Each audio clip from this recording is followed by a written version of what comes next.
What's going on, y'all? THEBrandonBrownson here with another episode of Theory Addict. Well, it's been a couple of weeks since Five Nights at Freddy's 3 has come out, and it looks like this is the end of the franchise. After combing through the texture files and the sound files, I've come to the conclusion that we've found everything there is to find in all three games, and well, this is it. Anyone who's followed my channel for a while knows how much I love these games. With the exception of Pokemon, I'm pretty sure I've done more FREDDYS videos than any other game, and I think it's time to wrap all that up with one final episode of Theory Addict. Now, usually this is the part where I say that I did not come up with any of these theories and I don't believe any of them, but today that's not the case. While a few of these theories have been influenced by various posts on Reddit that I've seen, a big chunk of what I'm talking about today are my final conclusions, my personal thoughts on what I think everything means, and my answers to the lingering questions. Obviously, as a result of that, I do believe all of the theories I'm talking about today, unless otherwise noted. Now before I start, remember to keep it civil in the comments section. I'm all for healthy debate, but the second that any name-calling or flame wars break out, I will start blocking people. Last, this should go without saying, but there are going to be a shit ton of spoilers, so watch at your own risk. With that said, let's jump right into it. Arguably, the biggest unanswered question in Five Nights at Freddy's is who in the hell caused the bite of 87. The bite was initially teased in Five Nights 1, and Five Nights 2 took place in 1987. Sadly, Five Nights 3 didn't shed any further light on the situation, so this is one of those things I believe will always remain unanswered. Well, let's go ahead and start with who the victim of the bite was. It's pretty commonly accepted in the community that the victim was Jeremy Fitzgerald, the character you play as through the majority of Five Nights 2, and I believe that that's the case as well. All 11 of the animatronics in Five Nights 2 were aggressive toward you, and I have no doubt in my mind that this was carry on to the last event in the Five Nights 2 location. So with the victim figured out, who is the animatronic responsible? Originally, a lot of people thought it was Foxy, but with the introduction of the toy animatronics in 2, I'm pretty sure that one of them was responsible. After you beat Night 6, the newspaper clippings that appear says that the new animatronics are to be scrapped due to possible malfunctions. And I'm pretty sure that chopping out someone's frontal lobe would be considered a bit of a malfunction by the company. The question is, though, which one was it? I believe that this was quite obviously the mangle. The mangle is the most likely to go totally haywire due to the abuse that it's already taken. Little kids have torn that thing to hell and back, so it's more than possible that it's affected the poor thing beyond repair. However, the biggest clue is the mangle's death screen, where it falls from the ceiling and appears to bite out your frontal lobe. I think that's Scott's way of letting us know that the mangle was the cause of the bite all along. One of the huge mechanics in Five Nights 3 was the introduction of the Phantom animatronics. You'll be sitting there, searching frantically for Springtrap, when all of a sudden you'll see the outline of one of the old animatronics, and bam! You've been jump scared so bad that you need a new pair of pants. But what the hell are the Phantom animatronics? Why are they there? What's their motive? Well, let's first take a look at the mini-games that happen in between nights. During the mini-games, you see the purple guy dismantle all of the old animatronics, possibly setting the souls of the children trapped inside of them free. In the last minigame, we see pretty clearly that there are 5 souls still wandering the halls of Freddy Fazbear's when the purple guy kicks the bucket. You know what else there's 5 of? The Phantom animatronics. I believe that the Phantom animatronics are the 5 kids that still wander the halls of the diner. Now, you might be wondering why some of them have taken the forms that they did, but, well, I can't answer. I have no idea why there's a Phantom BB and a Phantom Mangle, since it was made pretty clear that the kids were stuffed in the 5 suits from Five Nights 1. So, if you have any theories regarding that, leave them in the comments down below. But I digress. Last, we have to ask ourselves what the motive is. I mean, the kids pretty clearly know that you're not the Purple Man since they watched him die. So why are they scaring you into a new pair of underwear? I don't think that they're trying to scare you, but instead they are trying to warn you. They know firsthand what the purple guy is capable of, and they want to protect you. However, they do not have physical forms, while the purple guy has the form of Springtrap. So, they're taking the form of the Phantom animatronics, so they can warn you that, hey, trouble is afoot. Or, let's say that they are trying to scare you. Why? Well, in the hopes that you'll get up and run away. They do not want you in that building. They want to be sure that it's just them and the purple guy. Why is that? Well, we'll get into that in a little while. Ultimately, the last great question left is, what exactly happened? What is the full story of Freddy Fazbear's Pizza? Well, this is my personal interpretation of what happened. Sometime in the late 60s, early 70s, Fredbear's Family Diner opened up, containing a single animatronic, Golden Freddy. Things ran smoothly for quite a while until eventually the first child was killed in the Give Cake minigame. Based on that child's appearance, we can safely assume that the child would end up inhabiting the puppet, though I'm still not 100% sure why there was a puppet there. Maybe the owner of Fredbear's would do puppet shows for the kids? I don't know. Anyways, Fredbear's would never truly recover. They do whatever they could to try and survive, which included adding a new animatronic, Golden Bonnie, aka Springtrap. But they would eventually go bankrupt, leading them to be bought out by what would become Fazbear Entertainment. Fast forward a little bit, and the original diner's left to rot, while not one, but two new Freddy Fazbear's locations are opened. One of them features Golden Freddy and Golden Bonnie, while the other one is home to 4 brand new animatronics, Freddy, Bonnie, Chica, and Foxy, as well as the puppet. Something ends up happening at the location that has the old animatronics. It's possible that the purple guy struck again and killed 2 more kids, but I think that the Springtrap mechanisms went haywire, and 2 employees were killed as a result of that. In Five Nights 3, the Night 4 phone call mentions an incident that happened at a sister location. After learning of an unfortunate incident at the sister location involving multiple and simultaneous spring lock failures, the company has deemed the suit temporarily unfit for employees. I believe that the incident was the death of the 2 employees that I just mentioned. The death resulted in 2 things. First, the sister location was closed, and the old animatronics were moved to the other location. The second is the genesis of Shadow Bonnie and Shadow Freddy. We know that the spirits of the children were moved to the animatronic suits by the puppet, but the puppet wasn't at this location to transfer the souls. Unable to transfer to the spirit world, the dead employees would take the form of the suits that killed them. Eventually, things would go wrong at the now single Freddy Fazbear location. We see in the Foxy minigame from Five Nights 2 that 5 more children end up dying, and it's safe to assume that this happened in the second main location.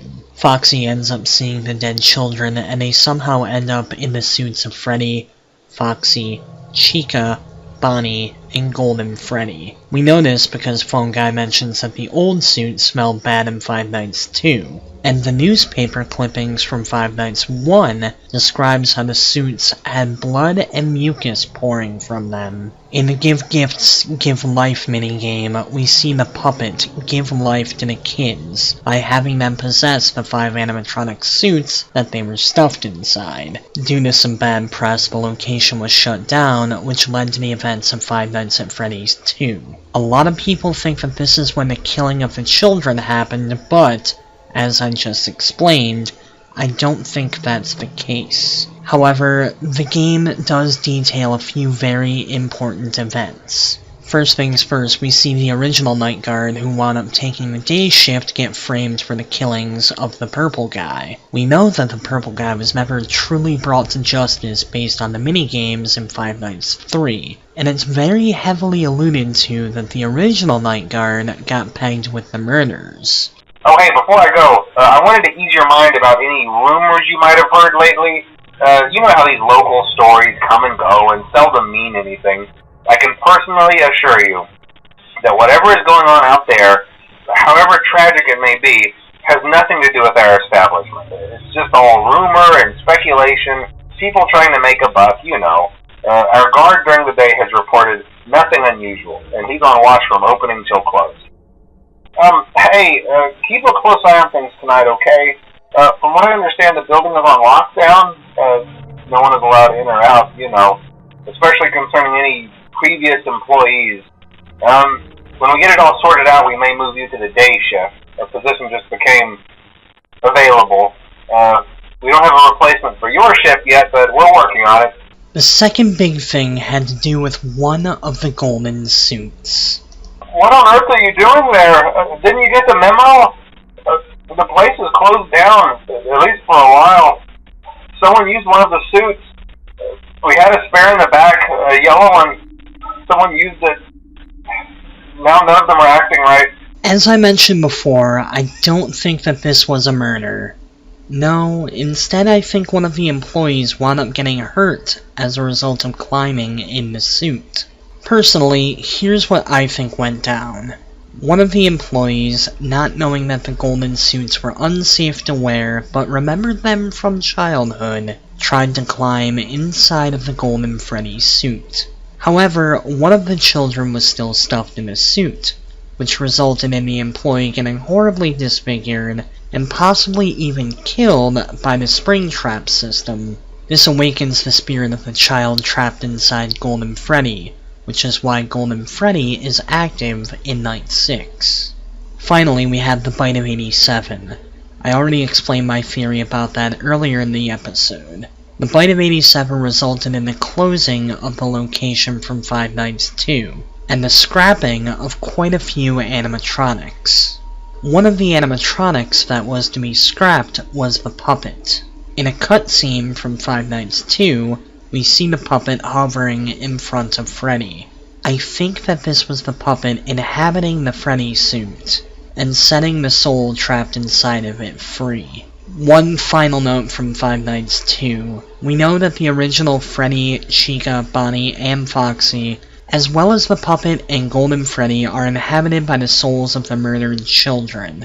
But what the hell was the deal with the toy animatronics? Why were they trying to kill you? Well, there's one of two options, and both of them have to do with the facial recognition software that they had. The first option is that Jeremy was charged with a sex crime and thus was tied to the database. He somehow got the job at Freddy's, possibly by giving false information in his application, but the toy animatronics were able to see straight through that. The second option, and the one that I personally believe, is thus. At the end of 1020 mode, we see that Fritz Smith is fired for tampering with the animatronics. I think that Fritz was tampering with the toy animatronics, which caused their facial recognition software to go haywire, which is why the toy animatronics were aggressive toward you and ultimately causing the Bite of 87. We can assume that Five Nights 1 happened around 1993 due to some research done by MatPat. So there's a bit of a time gap in between Five Nights at Freddy's 1 and Five Nights at Freddy's 2. During this time, the animatronics that remain, Chica, Bonnie, Foxy, Golden Freddy, and a newly possessed original Freddy, decide to go on an absolute killing spree. They still haven't got the purple guy, so they start killing every night guard they can get their hands on. This leads me to believe that the purple guy was, at one point, an employee of Freddy Fazbear's. This seems pretty obvious, but this also sort of explains why the kids are going after the night guards.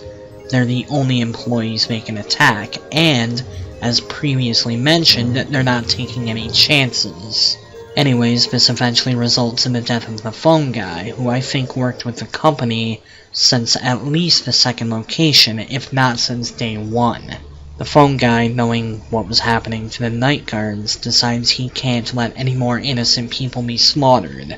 So he takes up the guard position until he can't take it anymore. He finally decides to leave the company for good, and he leaves you a series of tapes. Something he's done for quite a few employees in the past, which reveal his ultimate fate. Just days before his retirement, he becomes a victim of the vengeful animatronics. Nothing super exciting happens during the actual events of Five Nights 1, but there is one thing I'd like to address super quick, and that's Golden Freddy. Golden Freddy doesn't behave like the other animatronics, and that's because I think that Golden Freddy is the original Phantom animatronic. Unlike the Phantoms from the third game though, his goal is to incapacitate you so that the other kids can get to you and ultimately kill you. The location of Five Nights 1 closes down as teased in the newspaper clippings and phone calls, and at least a couple years passes by before something draws the purple guy back to a now abandoned and even more rundown Freddy's. This could possibly be the announcement that the location is going to be exhumed and torn down.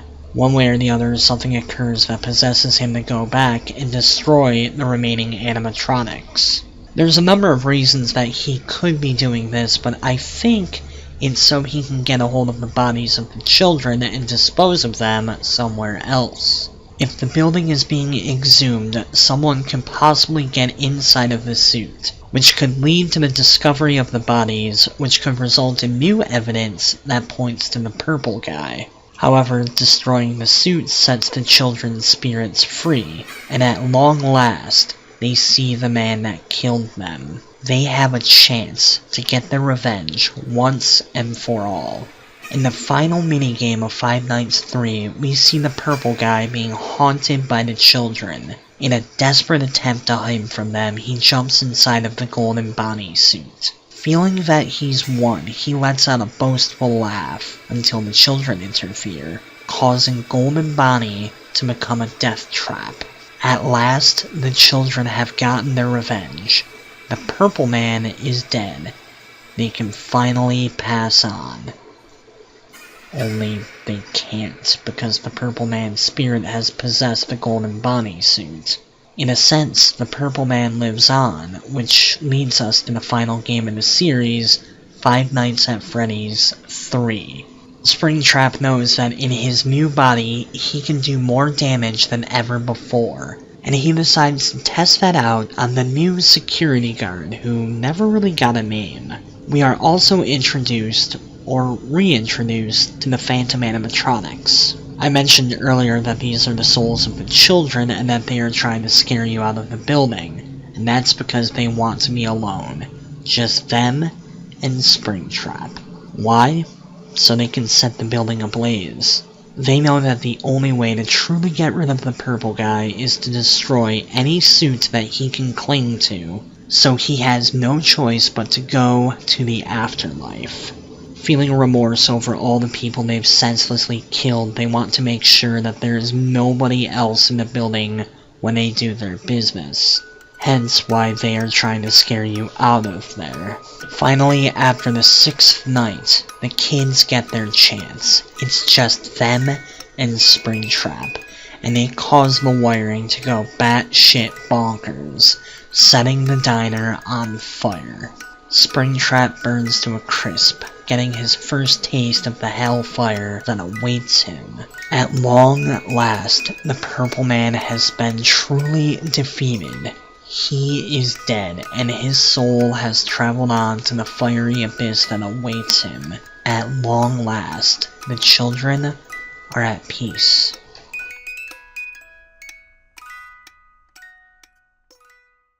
Well folks, that does it for this episode of Theory Addict, and that might do it for the Five Nights series, and truth be told, I'm really sad about that. Sure, there's gonna be fan games and artwork and music done for a while, so the community isn't going anywhere, but it's weird knowing that this is it for the franchise. is. I realize that this is what's best. Scott Cawthon, the developer of the game, is leaving on a very high note, but it's still oddly depressing knowing that this is the end of something I've grown to love quite a bit. I could easily mourn the loss of it, but instead, I'll just be happy that it's something we can all experience in the first place. Scott Cawthon, I realize that you're probably never gonna see this, but on the off chance that you do, I want to thank you for what you've done. I want to thank you for creating this wonderful series and this incredible universe. I want to thank you for all the hard work that you've put into these 3 amazing games, and the hard work that you've spent perfectly crafting the lore of these games. I'm not sure what the future holds for you, but I hope it's a bright one. You deserve it. But in closing, I want to give out my plugs, so check out all the sexy links down there in the crotch bar. Download my latest album, which is 100% for free. If you want to pay for it, you can, but if you're broke, that's cool. If you do want to help monetarily support the channel though, again, you can choose to pay for the album, you can pick up a t-shirt from either Redbubble or Spreadshirt, or you can visit the donations page on my YouTube channel. Also, be sure to join the Chameleon Couch Productions Facebook fan group. I made that page specifically so the couch surfers can have a place to hang out, and it's lonely in there without all of you. Follow me on all the social media sites, check out all the other sexy channels down there, but hey, most importantly, remember to like, comment, subscribe. The Brandon Brownson, signing out.